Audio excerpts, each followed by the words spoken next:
Welcome back, everybody. Today we are going to be talking about something that our body has. And if you know what intestines are, they are very important, and we're going to get to why they are in the 2 slides from now. So what is intestinal? I meant to put rupture, but I put damage. So what is intestinal rupture? I guess you could kind of say that's damage, because without your intestines and they rupture, a lot of bad stuff happens. And we'll get to that in the other 11, 12 slides that there are. So what is intestinal damage, and is it dangerous? So we're going to talk about why our intestines are important, how constipation can fit in with intestinal rupture, and fecal impaction, which is caused by constipation that is not treated well and does not go away. And we're basically just going to talk about this. And I want to say the following might gross you out. Just a big fat warning. Yes, some of the topics in here have pictures of your intestines. And they don't have like the really gruesome stuff like your actual thing, like intestines. They're animated.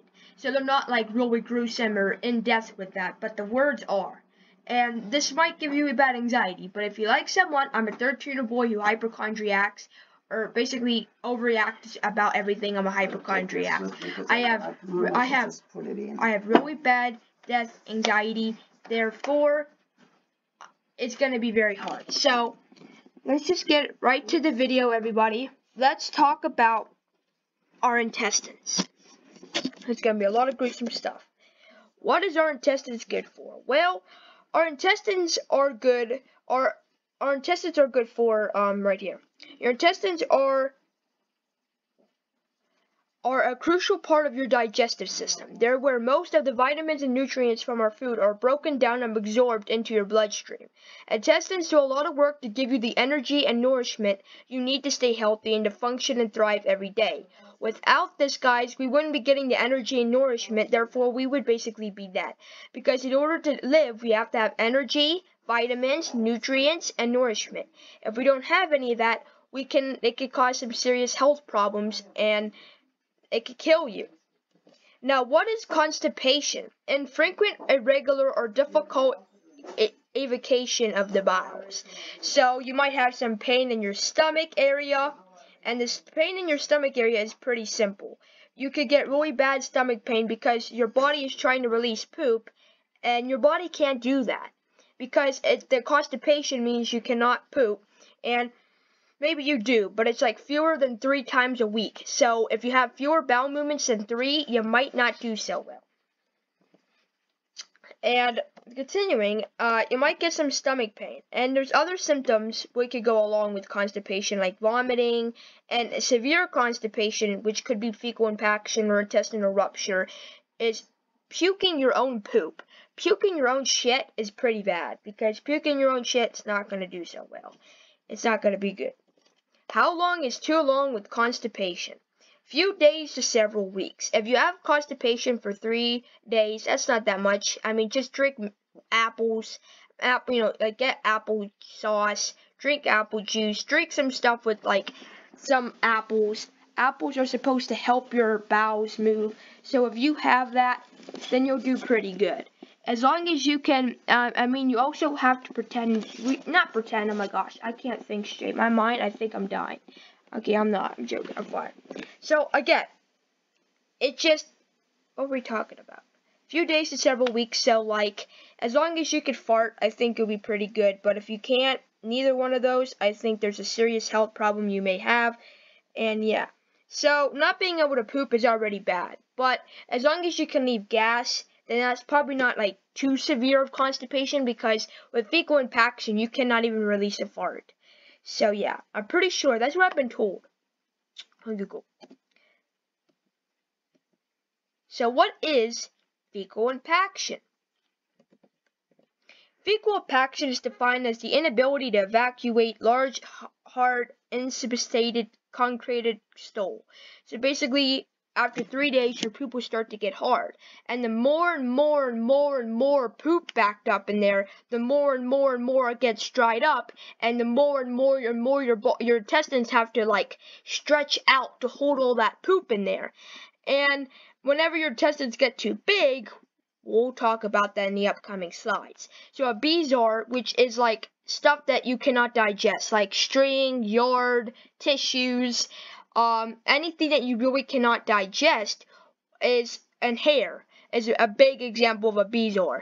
And a bezoar happens whenever is something that you cannot digest will end up storing somewhere in your stomach, like your intestines, and will cause this big ball of this like undigested stuff that it basically could kill you. A bezoar is very dangerous, and that can also lead to like intestinal blockage, which means it's blocked. You can't get anything out. And that's kind of what fecal impaction is, but that's something a little bit different. We'll talk about that in an upcoming later video.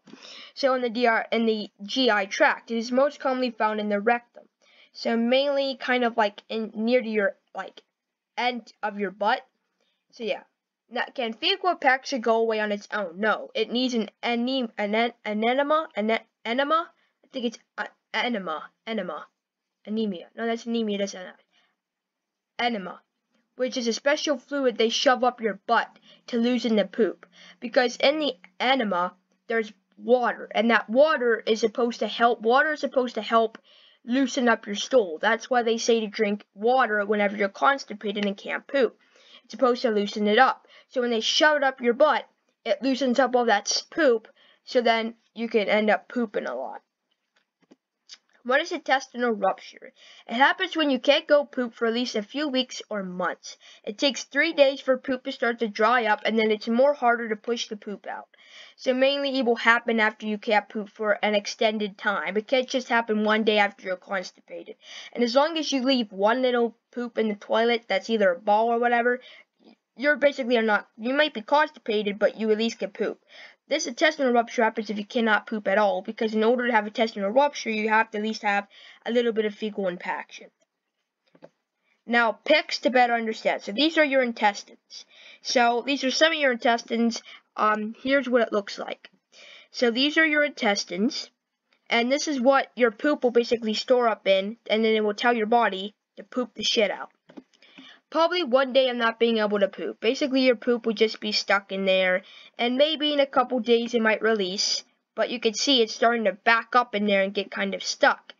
Now, this is what it might look like for a few weeks, where you can see the poop is so stuck up there that the more food you eat, basically, severe constipation might not even make you be able to eat. You might have to puke all that stuff out.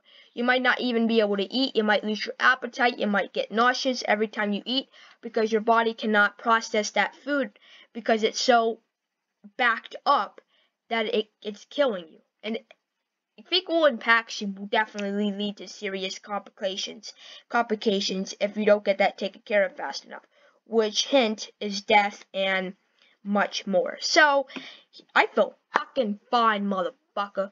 Sorry. So, this is what poop looks like.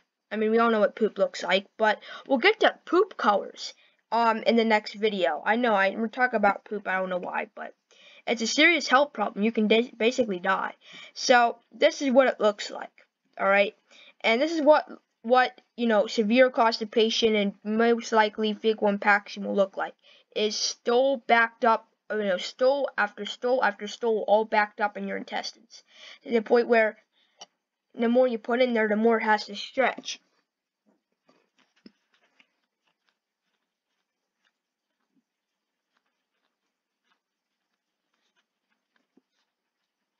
Alright. Now, the symptoms of intestinal rupture. Abdominal pain, often severe and diffuse. So, it means, like, you have severe stomach pain, like the worst stomach pain of your fucking life. Another is severe abdominal cramping. So, if your stomach is cramping, it could be because of food poisoning, other poisoning, cyanide. It could be, and I wouldn't say cyanide, that's like a very rare poison. Unless you eat cherries, you eat the root or something that causes that. But it really would only happen with anxiety a lot too, or like something you don't agree with you, like food poisoning. But you can have severe abdominal cramping. Now, if it's just abdominal cramping, I think that's mainly going to be anxiety. But if it's severe, like the worst stomach cramping of your life, could be because of, could be your girl stuff you have, or it could be because of, severe abdominal cramping from the intestinal rupture. Now, bloating. Now, if you had stomach cramping and you can't poop, that's also probably automatic sign, but you never know. Bloating. Now, bloating can be because you ate too much and your stomach's trying to digest all that, or because you haven't pooped for a while and you have bloating. That's probably because your poop is so backed up it can't push it out. Nausea and vomiting. So nausea and vomiting, again, is that. Now, it also could be where you end up vomiting poop, which is an automatic go to the hospital, because puking blood or poop is most likely more rare. Blood is not more rare, but it's also rare. But puking your own fecal only happens when you cannot poop. So whenever it's not a cool thing, but interesting, is that whenever your poop is so, stuck up there, your body will try to come up with a way of, pushing that out. Basically getting it out of your mouth. And in order to, that chest pain. See, I have trouble. Never mind, I'm not going to say the word. Now, what happens is, your body will try to find a way of not exporting, but like, just shooting out the poop. Basically trying to find another way of getting the poop out because it needs it, like, immediately. Because it's just overwhelming your body, so it's basically trying to tell your body's trying to tell, the brain, it has to come up, or some part is trying to tell the other part that the poop needs to come out any way, shape, or form. So, one of the other ways, and most likely, you have, severe stomach pain, you got all this stuff, you feel nauseous, and you've been constipated, and your family is very worried, but you're trying to hold it in, or whatever. Sometimes, if you don't even tell your family members any about this, it could be very serious. So, you could just be ending your life right there by not telling them. It's just that whenever you're vomiting, it could be poop, because that's one of the only other ways you could get poop out besides doing it through your intestines. So it has to find another way of coming out of your system, and the only way, other than your intestines, is through your mouth, which is vomiting fecal. Now, a change in your bowel movements or habits. So, if you could poop, I have trouble where I can and I can't one day. So if you have that, it's probably just something wrong with your diet. I'm not worrying about it. If I die, I die. That's just because God's ready for me. I'm not, that depressed stuff. I just learned that death is something you're gonna have in your life, and worrying about it's only gonna make your life worse. You have to live your life in the fullest, which means don't worry about the next day. You gotta worry about the present, not the future. And the thing is, I just know that when God's ready for me, He's gonna take me, even if I'm not ready or not. But I know I have a good future. I'm gonna be riding a Bugatti and a Lamborghini and a Ferrari at the same damn time. Anyway, a change in your bowel movements or habits might be like, you might be able to poop, and all of a sudden you can't. And it's like, you can't. And again, I'm saying a change is probably gonna be not where you can poop, because that's a good thing. It's like possibly just telling you, like, you cannot poop at all. And if you cannot poop at all, and you've been able to, that means you could possibly have this. Again, it could be other reasons too. If you're very stressed out, stress can cause constipation. So moving on. Rectal bleeding. So if you have rectal bleeding, that could be because your intestines have ruptured. So that means your blood, there's basically blood in your butt. And I don't know why they would have a symptom like this, because if you have intestinal rupture, you cannot poop. Therefore, how would you know your rectum is bleeding? Unless it shows up on your underwear or something. But other than that, you'll have rectal bleeding. Fever, which is not immediately. I don't know if that means, wait, okay, please say I actually am not thinking of a different word. Doesn't immediately mean like not right away, or does that mean right away? Because I swear there are two immediatelys. One, go there immediately. Okay, yeah, I'm right. So usually not immediately. So that means probably not right off the bat. But yeah, chills. So you might have chills on your body, and you might have tiredness. Now, some of these symptoms I'm telling you is anxiety symptoms, so you don't always have to come to the conclusion you have something. But like last video I said, you're still worried about it, then you should probably go to the goddamn doctor. I'm not a doctor. I don't know anything that much. I have stomach pain as we speak, and I cannot sit. I have stomach problems every day, so yeah. I'll worry about it. The dangers of this. So intestinal rupture. The intestine can rupture, leaking its contents and causing inflammation and infection of the abdominal cavity. This is also called peritonitis, peritonitis. I don't even know how you say that. But, so what is this?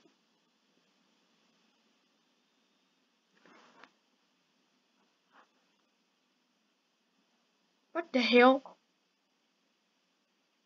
Peritonitis is inflammation of the peritoneum, the thin layer of tissue that lines the inside of the abdomen. Tummy. It is, well, aka the tummy, which is what we all have. It is caused by an infection which can rapidly spread around the body. Peritonitis is regarded a medical emergency and requires immediate treatment. How to prevent intestinal rupture. This is to prevent everything. Drink a lot of water.